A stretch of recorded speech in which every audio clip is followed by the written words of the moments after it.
Lots of people travel to the big station at the end of the line. Engines from the other railway sometimes pull their trains. These engines stay the night and go home the next day. Gordon was talking one day to one of these. "When I was young and green," he said, "I remember going to London. Do you know the place? The station's called King's Cross." "King's Cross," snorted the engine. "London's Euston. Everybody knows that." "Rubbish," said Duck. "London's Paddington. I know. I worked there." They argued till they went to sleep. They argued when they woke up. They were still arguing when the other engine went away. "Stupid thing," said Gordon crossly. "I've no patience." "Stupid yourself," said Duck. "London's Paddington. Paddington, you hear?" "Stop arguing," James broke in. "You make me tired. You're both agreed about something anyway." "What's that?" "London's not Euston," laughed James. "Now shut up." Gordon rolled away, still grumbling. "I'm sure it's King's Cross. I'll go and prove it." But that was easier said than done. London lay beyond the big station at the other end of the line. Gordon had to stop there. Another engine then took his train. "If I didn't stop," he thought, "I could go to London."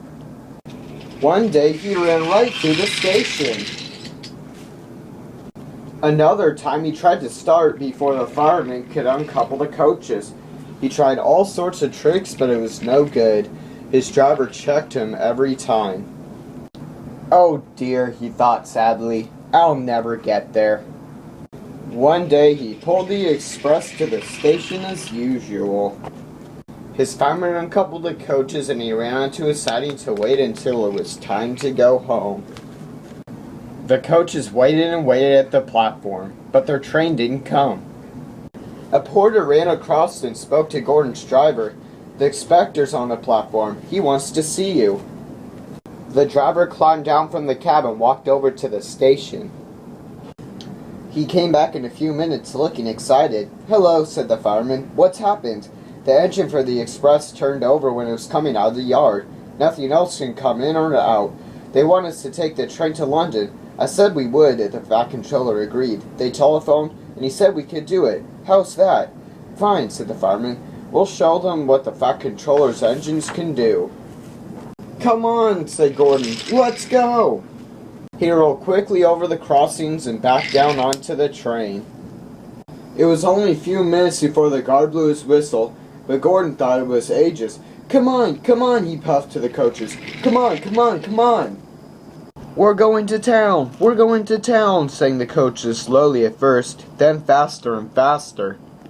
Gordon found that London was a long way away. "Never mind," he said. "I like a good long run to stretch my wheels." But all the same, he was glad when London came in sight. The Fat Controller came into his office next morning. He looked at the letters on his desk. One had a London postmark. "I wonder how Gordon's getting on," he said. The station master knocked and came in. He looked excited. "Excuse me, sir, have you seen the news?" "Not yet. Why?" "Just look at this, sir." The Fat Controller took the newspaper. "Good gracious me," he said. "There's Gordon. Headlines, too. Famous engine at London Station. Police called to control crowds." The Fat Controller read on, absorbed. Gordon returned next day. The Fat Controller spoke to his driver and fireman. "I see you had a good welcome in London." "We certainly did, sir. We signed autographs till our arms ached, and Gordon had his photograph taken from so many directions at once that he didn't know which way to look." "Good," smiled the Fat Controller. "I expect he enjoyed himself. Didn't you, Gordon?" "No, sir, I didn't." "Why ever not?"